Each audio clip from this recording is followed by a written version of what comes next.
देखो स्टूडेंट्स, इस चैप्टर के अंदर एसी ऑल्टरनेटिंग करंट वाले चैप्टर के अंदर असी ऑलरेडी 14 आर्टिकल्स कर चुके हैं, जिहदियां मैं तुहानूं 5 वीडियोज़ ऑलरेडी भिजवा चुकी हाँ।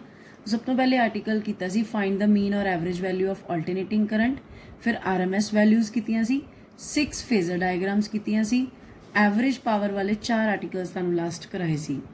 इस तो बाद नैक्सट एक बहुत ही छोटा जिहा ते इंपॉर्टेंट आर्टिकल है, what is resonance in LCR circuit in series and what is quality factor और इनू Q factor भी कह देंगे।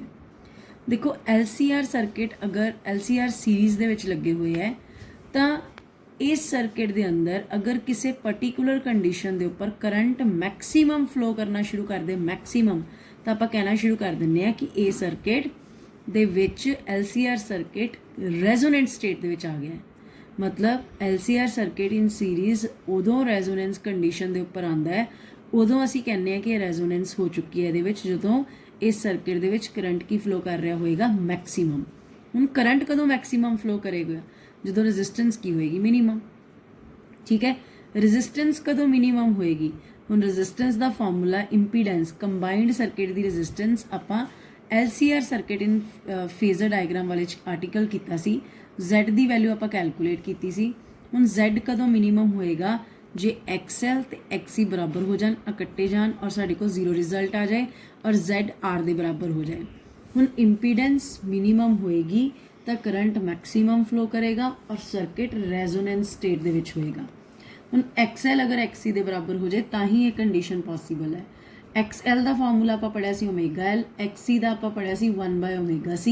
ओमेगा एंगुलर फ्रीक्वेंसी आ गई 1/√LC और सानू पता है ओमेगा का फॉर्मूला होता है 2πf। F की है रेजोनेंट फ्रीक्वेंसी, सो 2π इधर आ जाएगा, सो 1/2π√LC और ये फॉर्मूला न्यूमेरिकल्स विच यूज़ होएगा।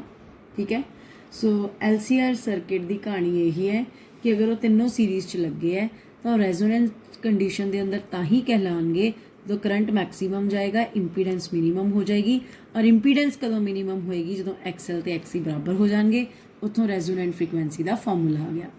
हुण वट अबाउट क्वालिटी फैक्टर, देखो जो आप करंट और रेजोनेंट फ्रीक्वेंसी का ग्राफ बनावांगे, एक्सपैरीमेंटली कुछ ग्राफ इस तरह का बनेगा और वो वाला करंट जिथे मैक्सीमम वैल्यू आ रही है करंट की, वो वाली फ्रीक्वेंसी जिथे करंट की मैक्सीमम वैल्यू आ रही है उन्होंने असी रेजोनेंट फ्रीक्वेंसी कहने हैं, इनू असी ω_R दे नाल रिप्रेजेंट करांगे और साइड वाली जिहड़ियां फ्रीक्वेंसीज़ है उन्होंने ω_1 ते ω_2 कहांगे। मैं एक बार फिर दसदा, एक्सपैरीमेंटली अगर मैं ग्राफ बनावा करंट एंड एंगुलर फ्रीक्वेंसी के अंदर जिथे करंट मैक्सीमम है that is resonant angular frequency, ω_1 ते ω_T इनीशियल एंड फाइनल वाली फ्रीक्वेंसीज़ है and ω2 minus ω1 final minus initial असी बैंडविड्थ का नाम दिंदे इस विड्थ नूं। और क्वालिटी फैक्टर एक इस तरह का फैक्टर है, एक इस तरह की क्वांटिटी है जो शार्पनैस ऑफ दिस पीक या कितना ब्रॉडर होएगा कितना नैरो होएगा उस चीज़ नूं एक्सप्लेन करने वाले फैक्टर में असी कहने Q फैक्टर और क्वालिटी फैक्टर।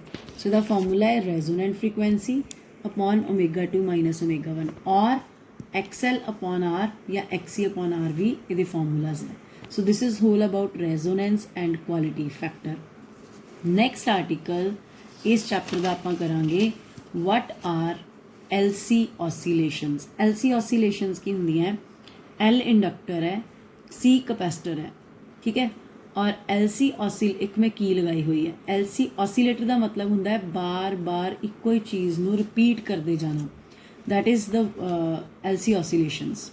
ठीक है, हुण ये किस तरह वर्क करती हैं, किस तरह एको चीज़ में रिपीट कर रही है, ये डिवाइस कित्थे यूज़ हो रहा है ये आप पढ़ांगे।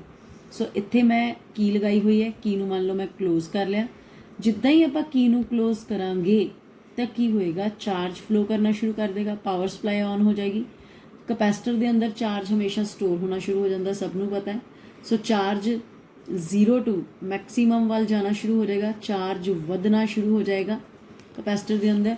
और अगर चार्ज ज़्यादा स्टोर होएगा करंट घट फ्लो करेगा, सो करंट घटना शुरू हो जाएगा। और सानू पता है जिथे करंट चेंज हो रहा है, घट रहा है या वध रहा है, अगर इंडक्टर लगा है तो इंडक्टर की काम करेगा, अपने अक्रॉस EMF डिवेल्प करेगा। वेरिएबल करंट है, वेरिएबल फ्लक्स होएगा, वेरिएबल मैग्नेटिक फील्ड है, EMF डिवेल्प हो जाएगी।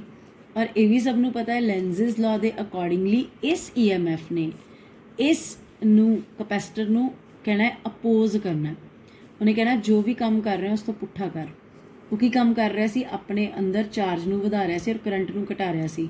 ਸੋ ਇਹਨੇ ਕਹਿਣਾ ਤੂੰ ਕਰੰਟ ਨੂੰ ਵਧਾ ਔਰ ਚਾਰਜ ਨੂੰ ਘਟਾ। ਤਾਂ ਉਹਨੇ ਕੀ ਕਰ ਦੇਣਾ, ਚਾਰਜ ਨੂੰ ਘਟਾਉਣਾ ਸ਼ੁਰੂ ਕਰ ਦੇਣਾ ਔਰ ਉਦੋਂ ਤੱਕ ਘਟਾਈ ਜਾਏਗਾ ਜਦੋਂ ਤੱਕ ਉਹ ਜ਼ੀਰੋ ਨਹੀਂ ਹੋ ਜਾਂਦਾ। ਜ਼ੀਰੋ ਹੋ ਜਾਏਗਾ ਚਾਰਜ, ਠੀਕ ਹੈ।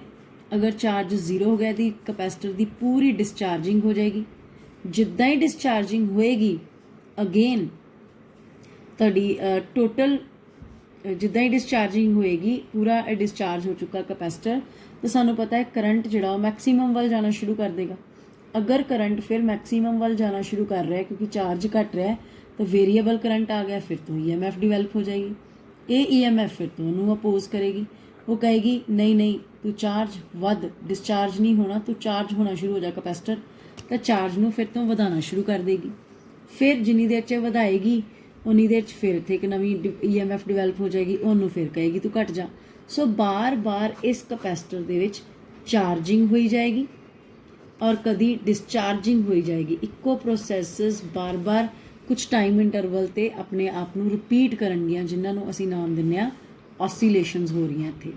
ਔਰ ਜਦੋਂ ਰਿਪੀਟ ਹੁੰਦੀ ਹੈ ਪ੍ਰੋਸੈਸ, ਅਗਰ ਉੱਪਰ ਵਾਲੇ ਕਪੈਸਿਟਰ ਦੇ ਉੱਪਰ ਪੋਜ਼ਿਟਿਵ ਚਾਰਜ ਸੀ ਪਹਿਲੇ, ਨੀਚੇ ਵਾਲੇ ਤੇ ਨੈਗੇਟਿਵ, ਤੇ ਜਦੋਂ ਚਾਰਜਿੰਗ ਹੋ ਕੇ ਡਿਸਚਾਰਜਿੰਗ ਹੋਣ ਤੋਂ ਬਾਅਦ ਫਿਰ ਚਾਰਜਿੰਗ ਹੋਏਗੀ ਤਾਂ ਇਹਨਾਂ ਦੀਆਂ ਪਲੇਟਸ ਦੇ ਉੱਪਰ ਨੇਚਰ ਆਫ ਦ ਚਾਰਜ ਉਲਟਾ ਹੋ ਜਾਏਗਾ। ਫਿਰ ਡਿਸਚਾਰਜ ਹੋਏਗਾ, ਫਿਰ ਚਾਰਜਿੰਗ ਹੋਏਗੀ, ਫਿਰ ਡਿਸਚਾਰਜ ਹੋਏਗਾ, ਫਿਰ ਚਾਰਜਿੰਗ ਹੋਏਗੀ। ਇੱਦਾਂ ਕਿਉਂ ਹੋ ਰਿਹਾ ਹੈ?